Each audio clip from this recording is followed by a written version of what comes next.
One way that they often symbolized these hybrid bloodlines in the ancient world was as part human down to the bottom of the torso, and then the legs or the bottom part being a snake.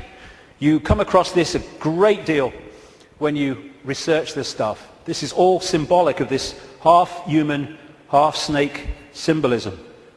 Over and over and over again you see it.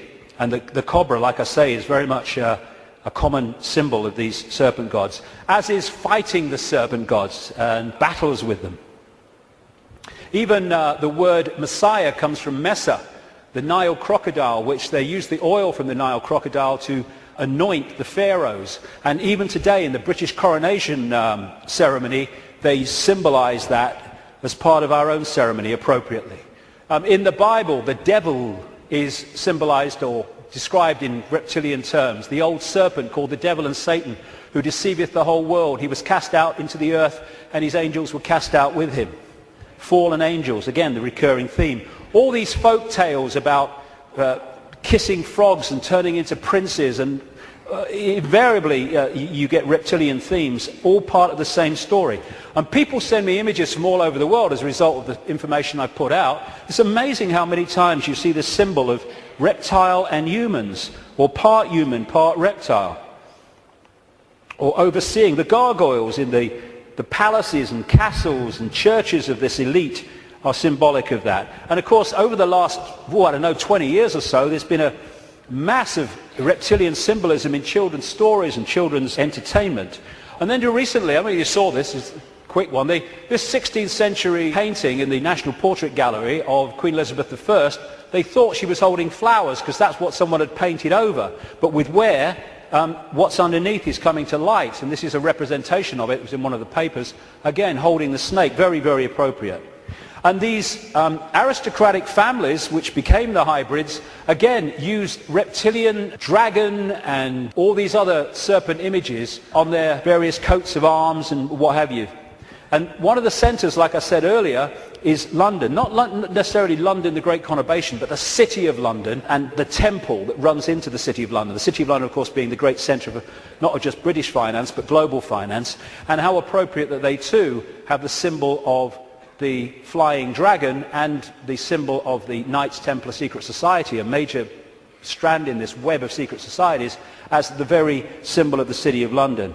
You pass these as you go into the city, of course. Another theme you find with images around the world is of serpents eating humans. And not nice, it isn't, of course, but they do eat humans. When these reptilians come into visible light, they use humans as their food, like humans use animals, cattle, sheep.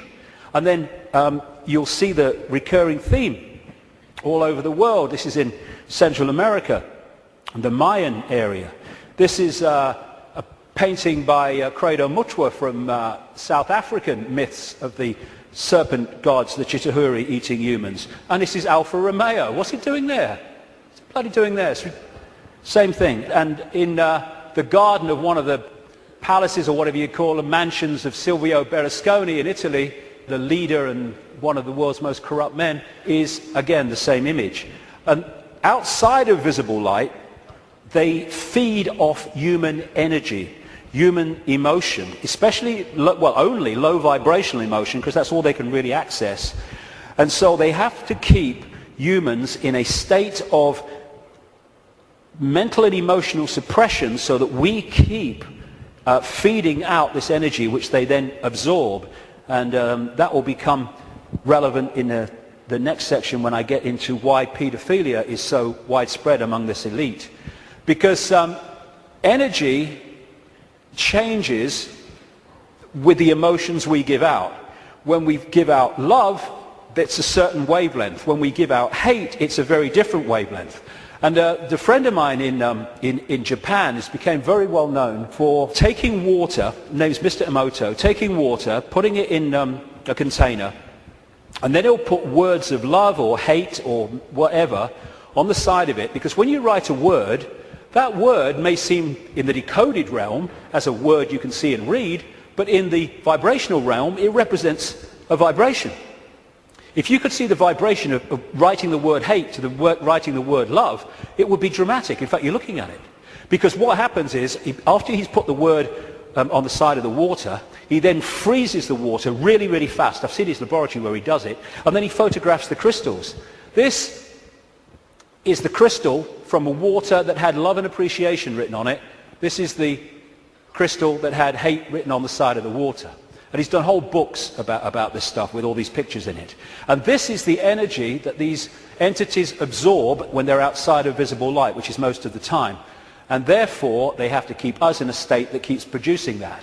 All this vampire stuff, because they drink human blood with invisible light because it carries the human genetic code and allows them to hold their vibrational compatibility with this reality for longer before they have to get the hell out of it. That's why they drink so much blood.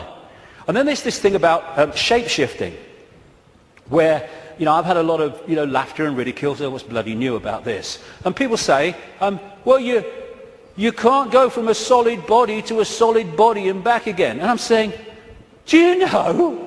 I agree with you. Of course you can't. But that's not what's happening, because there is no solid body. It's all happening as a decoding system.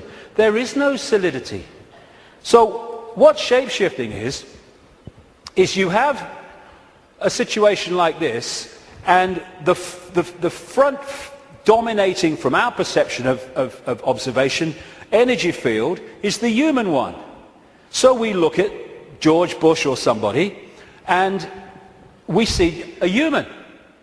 But sometimes, especially at times of high emotion, this shift can happen where the reptilian field comes forward.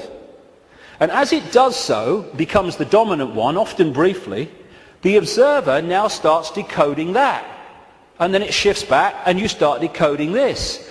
And to the observer, decoding that shift, creating the holographic reality in their head, which is where everything happens, to their observation, someone's gone from a human to a reptilian and then back to human again.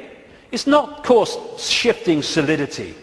She's a hologram like we're all holograms, and they can shift. This is where shape-shifting happens, what we call physical shape-shifting, illusory, in our heads. So the road to tyranny began when these reptilians arrived. Before that, like I say, the world was very different. The golden age, the time when humans were just extraordinary before the suppression. And then came this energetic schism, this distortion in the information construct, which got played out into the holographic world as, on one level, as massive geological events, with volcanoes and storms and what have you. And of course symbolized by Noah and the Great Flood, though there have been many of these, not just one. And Noah is simply a biblical version of much, much older stories that tell exactly the same story of how the earth turned over, how there was a massive flood, tidal waves, what we would call today tsunamis, how there were great geological catastrophes and upheavals, and basically the world was, certainly the society that went before, was destroyed. It was a blank sheet of paper. And in this distortion, humans lost the power of the connection they had to higher levels of awareness. And this happened. We went from being part of the field, knowingly so, and to being taken over and suppressed by this reptilian race. Because once the blank sheet of paper was created by the geological catastrophe, and why that happened I'll come to not very long from now, the earth started to settle down, and when it settled down, then everything started to be rebuilt, but in a very, very different, much lower level than it was before. And there was the genetic manipulation too. And in China, unlike most other countries, you can't access vast tracts of the internet because the computer system has been firewalled off to stop Chinese people accessing that area of the internet that the authorities don't want them to see. What happened as a part of this intervention, I kind of mentioned it a little earlier, is that human genetics were manipulated to do exactly the same to us, to firewall off us from the level of reality that we could access before. So we went into this prison called visible light that we've been in ever since, and particularly isolated in the left side of the brain so that we only perceive through the five senses, and we can only see structure and language and hierarchy and all that stuff, and our potential dramatically reduced. And this world came as a result of it. And it's dominated by controlling human perception, by suppressing our true self and dictating what we bring into holographic reality. Okay, now let's go really crazy. I've had enough of only being half crazy. Let's do the bloody lot, eh?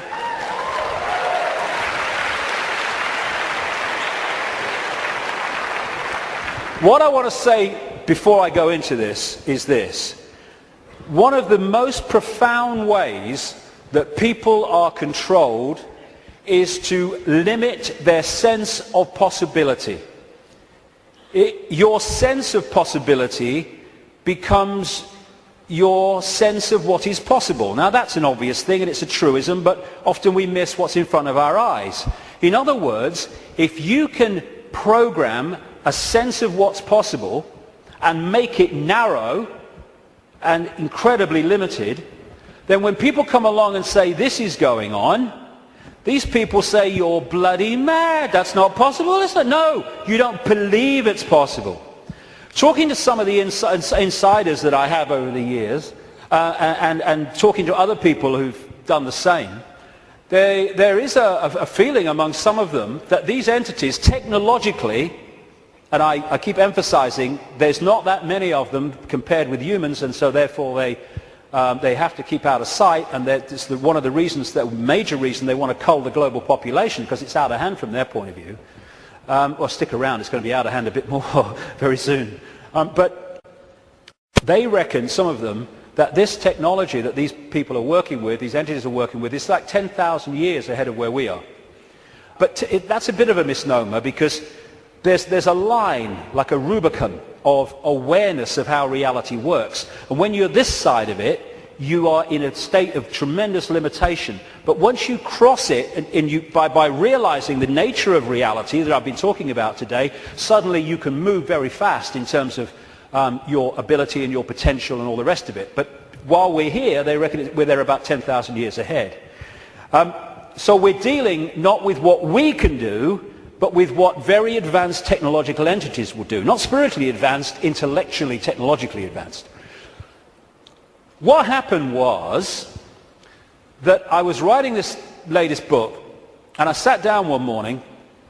I've had one or two thoughts about this before, but they've come and gone. But I sat down one morning at the computer to start writing, and it was like, I've had this so many times in my life, in the last 20 years.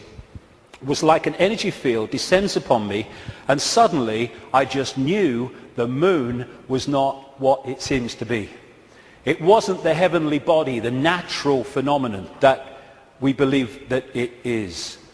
And from that moment, information started to come to me in the five-sense world, pointing to exactly that. Again, we come back to that line 20 years ago. Knowledge will be put into his mind, and at other times he will be led to knowledge. This combination has been constantly repeating, and it gets more and more powerful. First I get an insight out of nowhere. The moon's not real. Where's that come from? And then suddenly it starts. I went on the internet, and within 2-3 minutes I was expecting to find nothing. I just put on a few words indicating the moon's not real in the sense that we think it is. And bingo, within 2-3 minutes or less, I found this book, Who Built the Moon, by two researchers who've written other books. One of them an investigation into Freemasonry. And this book details the extraordinary anomalies relating to the moon. And they came to the conclusion, and I absolutely bloody agree with them, and a bit more than that too, as I'll come to later, that this is what we're looking at.